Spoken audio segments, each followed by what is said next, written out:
नमस्कार विद्यार्थियों, आपका बीए सेकेंड ईयर में पुनः स्वागत और अभिनंदन है। आज हम महाकवि बाण भट्ट विरचित शुकनासोपदेश के बारे में पढ़ने जा रहे हैं। सबसे पहले हमें उनकी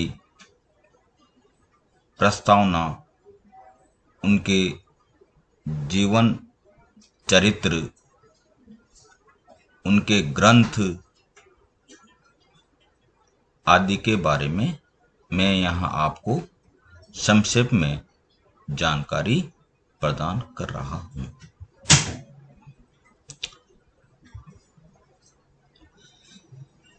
बीए द्वितीय वर्ष में हमारे पाठ्यक्रम में बाण भट्ट विरचित शुकनासोपदेश है, जो द्वितीय प्रश्न पत्र के अंतर्गत आती है।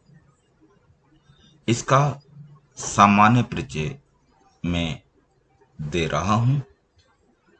प्राचीन साहित्य मूलतः गद्य और पद्य दो रूपों में उपलब्ध होता है।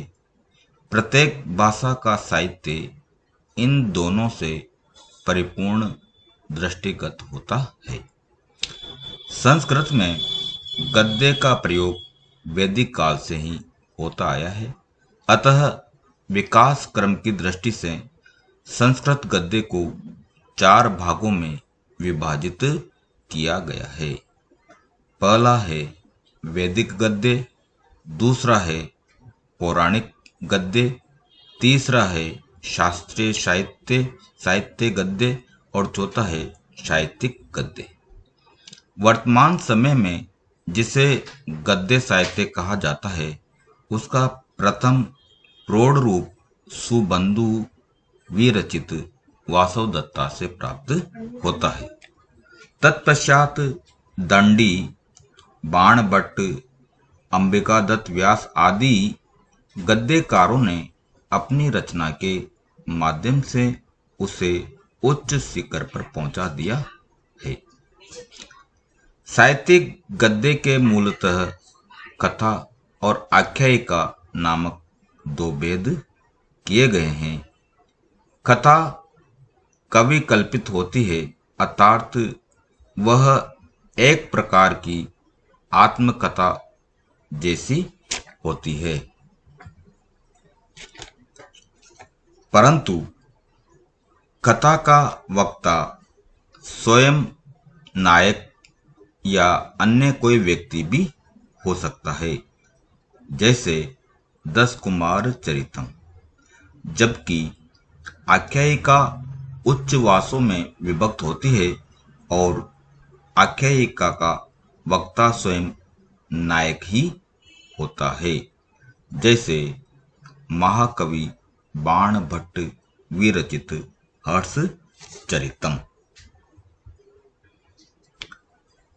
अब हम महाकवि बाण भट्ट के व्यक्तित्व के बारे में थोड़ी सी जानकारी मैं बताना चाहता हूँ।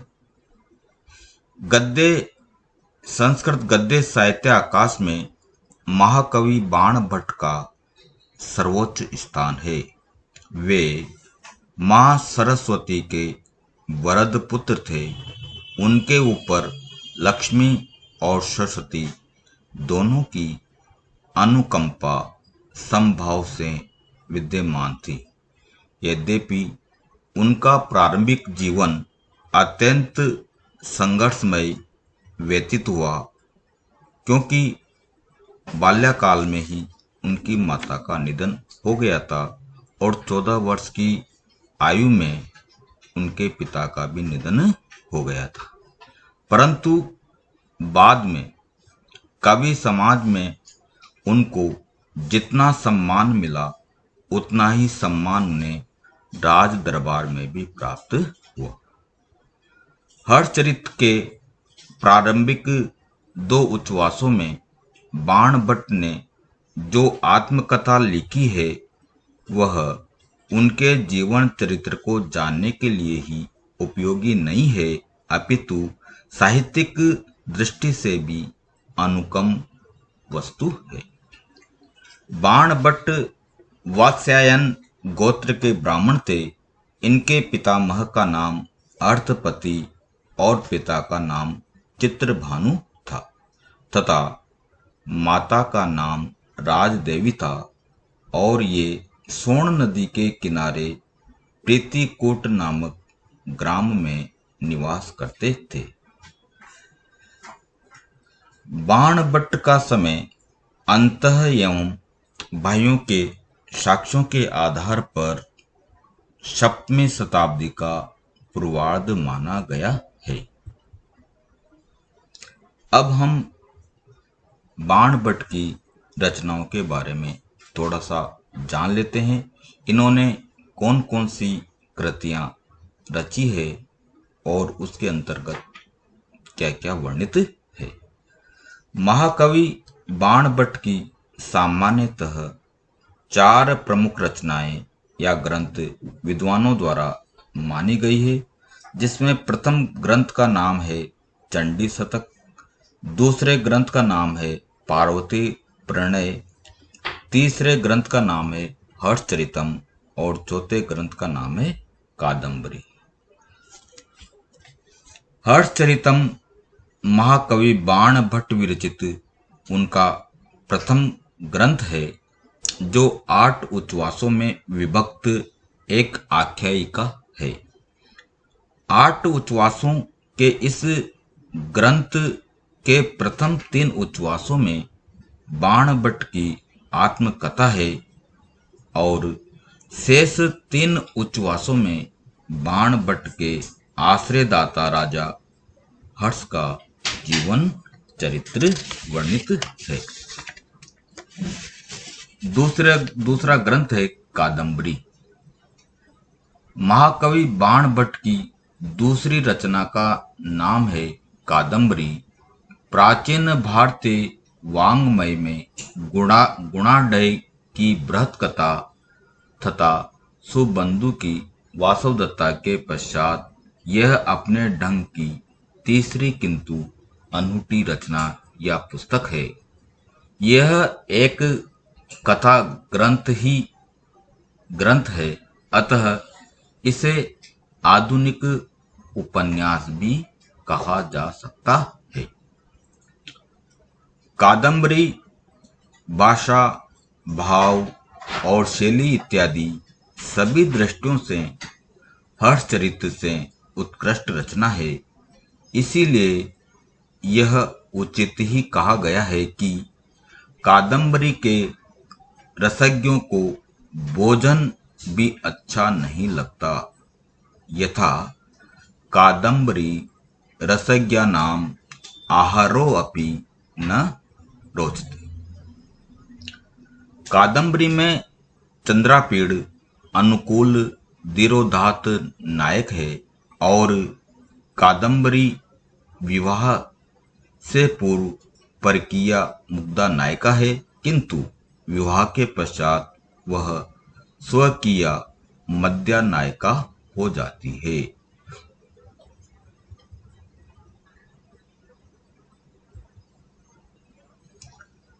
बाणभट्ट के काव्य का वैशिष्ट्य। बाणभट्ट की कादंबरी के पूर्वार्ध में और उत्तरार्ध के कुछ भागों में पूर्व राग रूप और उत्तरार्ध भाग में करुण रूप विप्रलंब श्रृंगार प्रधान रस है। इसके अतिरिक्त संभोग श्रृंगार, करुण, हास्य आदि दूसरे रस भी यत्र तत्र पाए जाते हैं। कादंबरी में माधुर्य गुण की अधिकता दृष्टिगोचर होती है, किंतु कहीं कहीं प्रसाद गुण का भी दिखाई देता है। कादंबरी में शब्दार्थ योग, शमो, गुंफ, पांचाली रीतिरुच्यते। इस कथन के अनुसार इसमें पांचाली रीति के प्रयोग की बहुलता है, किंतु कहीं कहीं गौड़ी आदि अन्य रीतियां भी यथासंभव प्राप्त होती है। महाकवि बाणभट्ट ने गद्य कविनाम निक्षम वदंती अर्थात गद्य काव्य कवियों की कसौटी है, इस उक्ति को सार्थकता और प्रामाणिकता प्रदान की है। जिस प्रकार रत्न कसौटी पर रखकर परीक्षित किए जाते हैं, उसी प्रकार कवियों की प्रतिभा का मूल्यांकन भी गद्य द्वारा ही किया जाता है। इस प्रकार उपरोक्त सभी दृष्टियों से मूल्यांकन करने पर यह पूर्णतया सिद्ध हो जाता है कि गद्यकार के रूप में गद्य कवियों में अपनी सर्वतोमुखी प्रतिभा के कारण महाकवि बाणभट्ट एक सर्वश्रेष्ठ कवि हैं। उनके संबंध में किसी विद्वान ने कहा है कि प्रागल्भ्यम अधिकम प्राप्तुम बाणो वाणी बभूव, अर्थात संसार में अधिक ख्याति प्राप्त करने के लिए साक्षात सरस्वती ही बाण के रूप में प्रकट होकर उपस्थित हो गई है। कादंबरी में बाणभट्ट की वर्णन शक्ति का सम्यक परिचय भी प्राप्त होता है। इसीलिए इंद्रायुध अश्व के वर्णन में बाण ने इतनी सजीवता उत्पन्न की है कि सहृदय रसिकों ने उन्हें तुरंग बाण की उपाधि से विभूषित किया है।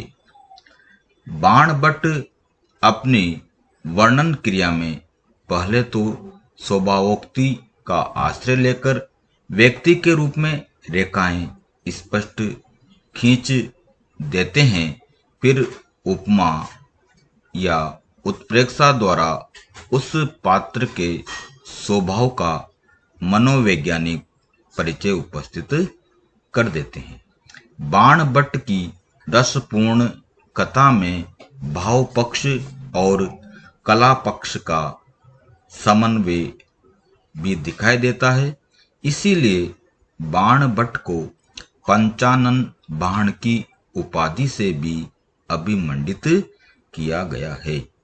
इस प्रकार उपरोक्त विवेचन से स्पष्ट है कि महाकवि बाणभट्ट ने अपने वर्णन में किसी भी क्षेत्र को छोड़ा नहीं था तथा अपने वर्णन में कुछ छोड़ा भी है तो इसे बतलाना सरल नहीं है। इसी कारण सहृदय आलोचकों ने सारे काव्य विषय, समस्त अभिव्यंजना पक्ष और भाव पक्ष को बाण की झूठन घोषित करते हुए कहा है, बाणो षष्टिम जगत सर्वम। इसके बाद हम अब हमारे पाठ्यक्रम में वर्णित शुकनासोपदेश का मैं कथानक का संक्षिप्त वर्णन कर रहा हूँ।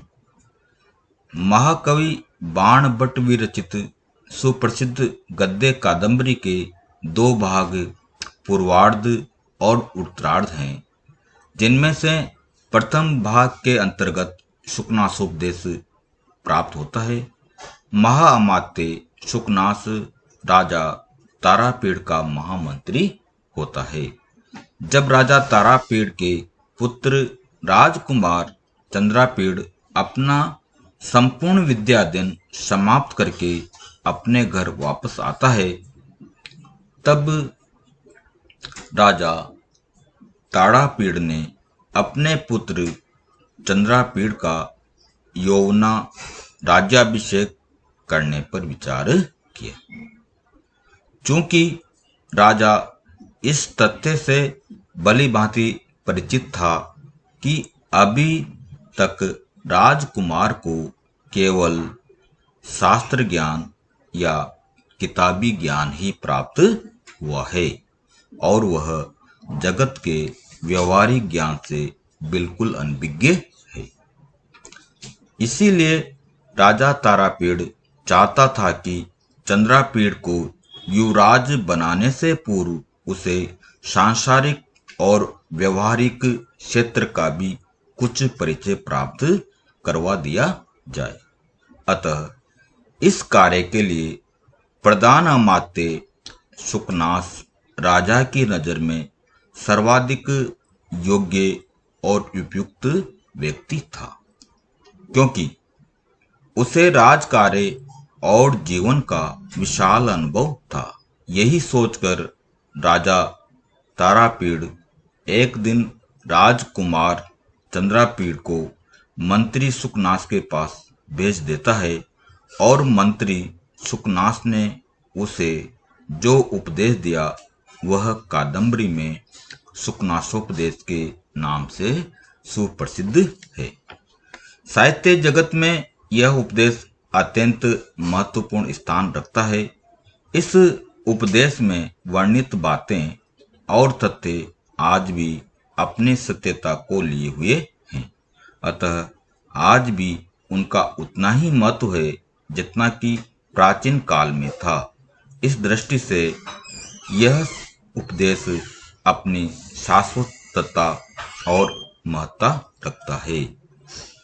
इसी क्रम में मंत्री सुकनास अपने संक्षिप्त किंतु सारगर्भित एवं कल्याणकारी उपदेश में कहता है, तात चंद्रापीड़ विदित वेदितव्य से अदित सर्वशास्त्र से ते न अल्पमपि उपदेष्टव्यम अस्ति कहकर प्रारंभ करते हुए जन्मजात प्रभुता, अतुल वैभव, अभिनव यौवन, अतुलनीय एवं अनुपम सौंदर्य और अलौकिक दैवीय शक्ति से होने वाले भयंकर दुष्परिणामों का वर्णन कर अनर्थ की श्रृंखला से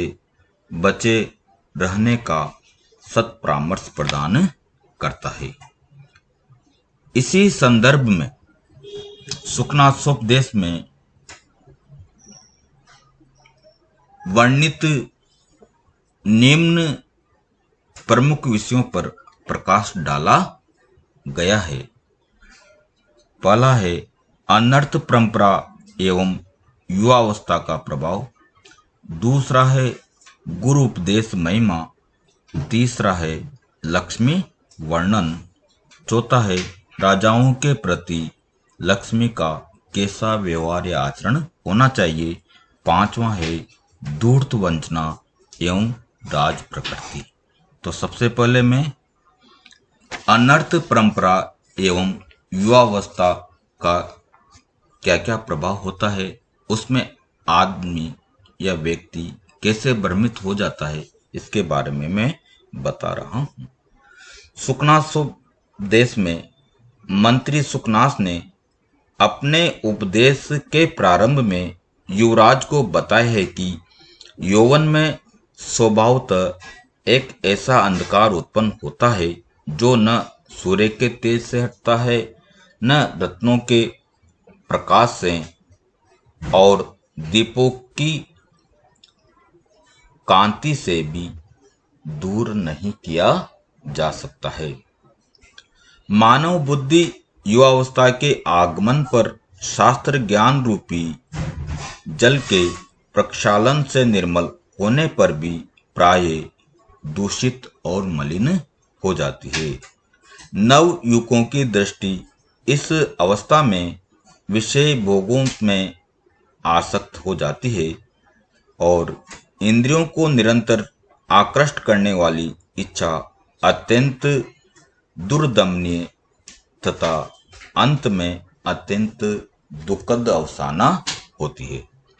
जिस प्रकार कषैले पदार्थ के सेवन के पश्चात जल मीठा लगता है, उसी प्रकार नव यौवन से अभिभूत अंतःकरण वाला मानव के मन को आस्वादित होते हुए भी सांसारिक विषय भोग्य पदार्थ और भी अधिक मीठे लगने लग जाते हैं। विश्व में अत्यधिक आसक्ति मनुष्य को कुमार्ग पर ले जाकर के उसे दिग्भ्रम करके और नष्ट कर देती है। दूसरा उपदेश है गुरु उपदेश की महिमा। गुरु किस प्रकार से किसी को सन्मार्ग पर लाता है, इसी के बारे में बता रहे हैं। इसके पश्चात मंत्री सुकनास ने गुरु के उपदेश की महत्ता तथा राजाओं के संदर्भ में उसकी विशेष उपयोगिता का प्रतिपादन किया है। सुकनास ने कहा है कि गुरु उपदेश संपूर्ण मलों या मेलों को धोने के लिए बिना जल का स्नान है। बालों में सफेदी उत्पन्न किए बिना वृद्धावस्था से रहित वार्धक्य कहलाता है। चर्बी आदि दोष के बिना गुरुता प्रदान करने वाला गुरु का उपदेश होता है। गुरु का उपदेश सुवर्ण से निर्मित न होने पर भी उत्कृष्ट स्वर्णाभूषण के समान होता है। गुरु का उपदेश सामान्य प्रकार से रहित एक प्रकाश के समान होता है तथा गुरु का उपदेश उद्वेग उत्पन्न न करने वाला श्रेष्ठ जागरण के समान होता है। राजाओं के लिए गुरु उपदेश का एक विशेष महत्व है, क्योंकि उन्हें उपदेश प्रदान करने वाले या तो मिलते ही नहीं हैं या बहुत कम ही लोग मिलते हैं। कुछ लोग भयवश राजा का उसी प्रकार से अनुसरण या अनुगमन करते हैं जिस प्रकार ध्वनि का अनुगमन प्रतिध्वनि करती है। सर्वप्रथम तो राजा लोग किसी की बात को सुनते ही नहीं हैं तथा यदि सुन भी लेते हैं तो केवल हाथी के समान, जो इस कान से सुनता है और उस कान से निकाल देता है, इस प्रकार अनुगमन करते हैं। अतः उपदेश देने वाला व्यक्ति को भी दुखी होना पड़ता है। तीसरा उपदेश है लक्ष्मी का वर्णन। यद्यपि लक्ष्मी मनुष्य के जीवन में अत्यधिक कल्याण करने वाली होती है और सभी व्यक्ति लक्ष्मी को चाहते भी हैं, लेकिन यहाँ पर लक्ष्मी राजाओं का और व्यक्तियों का क्या क्या अपकार करती है, क्या क्या बुरा करती है, इन्हीं दुर्गुणों के बारे में यहाँ पर बताया गया है। मंत्री सुकनास अपने उपदेश का आधे से अधिक भाग लक्ष्मी के संदर्भ में ही कहता है। वह कहता है कि लक्ष्मी के स्वभाव का विस्तार से परिचय प्रदान करता है। यह वर्णन न केवल सामान्य रूप से किया गया है, अपितु विरोधाभास, श्लेष, उपमा और रूपक आदि अलंकारों के सम्मिश्रण का सुंदर प्रयोग के साथ उन्होंने इसे समझाया है। सुकनास ने लक्ष्मी के चंचल, मायावी, निर्मोही, छल प्रपंच चरित्र पर प्रकाश डालते हुए बताया है कि इसने आपको विरोधी चरित्र का एक इंद्रजाल ही जगत में प्रकट कर रखा है। यह कुल, शील, पांडित्य, त्याग, धर्म एवं विशेषज्ञता आदि किसी बात का विचार नहीं करती है। लक्ष्मी के आगमन के साथ ही तृष्णा, मोह, मद, कान, काम, अविनय, मिथ्याचार, आडंबर और कपट बढ़ जाते हैं, जो कि घोर लोक निंदा के कारण बनते हैं। इसके विपरीत इस लक्ष्मी की उपस्थिति में सत, चरित्र, बल और धर्म आदि सर्वथा विलुप्त हो जाते हैं। लक्ष्मी के बहुरूप या रूप को भी मंत्री सुकनास ने बड़ी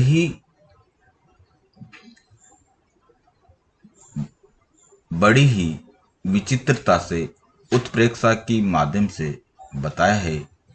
अमृत मंथन के समय जब क्षीर सागर से उसका जन्म होता है, तो समुद्र से जिन वस्तुओं को वह लक्ष्मी साथ लाई थी, उसके विरह में अपना जी बहलाने के लिए ही शायद यह उन वस्तुओं की कुछ न कुछ निशानी लेकर आई है। जैसे पारिजात के पत्तों से इसने राग को ग्रहण किया है, चंद्रमा की लकीर से इसने कुटिलता को ग्रहण किया है, काल कूट से मोहन शक्ति, मदिरा से मद, कौस्तुभ मणि से कठोरता लेकर यह समुद्र से उत्पन्न हुई है। जन्म के समय मछली के रूप में मंदराचल के घूमने से क्षीर सागर के जल में जो भंवर उत्पन्न हुआ, मानो उसके चक्कर का संस्कार इसमें आज भी विद्यमान है। अतः आज भी ये लक्ष्मी सदैव मनुष्यों को भ्रमित करती रहती है। निष्ठुरता सीखने के लिए ही मानो तलवार पर यह चिपकी रहती है। सरस्वती के द्वारा अपनाए गए व्यक्ति का ईर्ष्यावश आलिंगन नहीं करती है। संसार में ऐसा कोई भी व्यक्ति नहीं है जिसको लक्ष्मी ने आलिंगन कर बाद में उसे धोखा या ठगा न गया हो। यह चित्र लिखित होने पर भी चंचल है और इसके बारे में चिंतन करने पर भी लक्ष्मी उस व्यक्ति को ठग देती है। इसके बाद अगला विषय है राजाओं के प्रति लक्ष्मी का व्यवहार या आचरण कैसा होता है। लक्ष्मी के द्वारा भाग्यवश अपनाए गए राजा विह्वल एवं समस्त दुर्गुणों के पात्र बन जाते हैं। ऐसा प्रतीत होता है कि राज्याभिषेक के समय मांगलिक कलश के जल से इनकी समस्त निपुणता धो दी जाती है। यज्ञ के धुएं से मानो इनका हृदय मलिन कर दिया जाता है। चंवर की वायु से मानो इनके सत्य बोलने के गुण को उड़ा दिया जाता है। काम, क्रोध, अनेक बुराइयों के शिकार बनकर ये राजा लोग अपना पतन भी नहीं जान पाते हैं। नेक्स्ट विषय है धूर्त, वंचना एवं राज प्रकृति। लक्ष्मी के संबंध में विस्तृत विवेचन करते हुए के पश्चात मंत्री सुकनास ऐसे राजाओं का वर्णन चंद्रापीड़ के समक्ष प्रस्तुत करता है जो स्वविवेक के आधार पर निर्णय न लेकर धूर्तों, चापलूसों के चक्कर में फंसे रहते हैं तथा जैसा वे कहते हैं वैसा करते हुए उपहास के पात्र भी बन जाते हैं।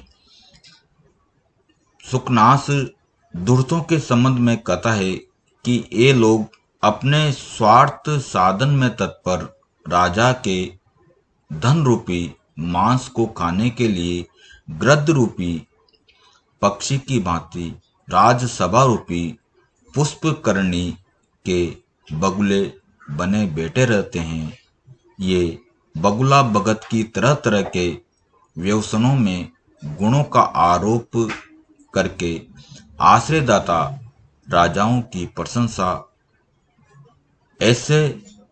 प्रशंसा के ऐसे पुल बांधते हैं कि वे स्वयं को साक्षात विष्णु और शिव अवतार ही समझते हैं तथा विचित्र एवं अवांछित चेष्टाएं करने लगते हैं।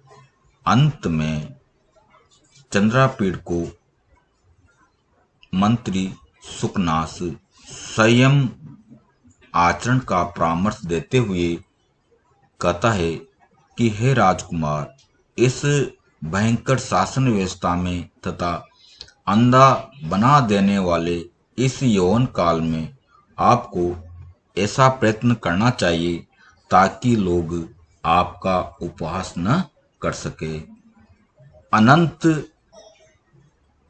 अंततः राजकुमार को आशीर्वाद देते हुए महामंत्री सुकनास अनेक मंगल कामनाएं करता हुआ कहता है कि राज्याभिषेक के बाद अपने पिता द्वारा जोती हुई सप्तद्वीप पूर्णा पृथ्वी को पुनः विजय करो, क्योंकि जो राजा प्रारंभ से ही अपना प्रभाव जमा लेता है उसी की आज्ञा है सिद्ध योगी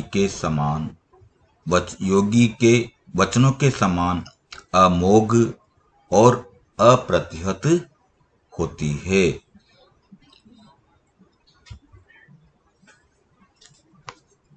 इसके बाद हम अगले कालांश में सुकनासोपदेश के गद्यांश के बारे में पढ़ेंगे। इसके लिए आपको गद्यांश को पढ़ के आना है।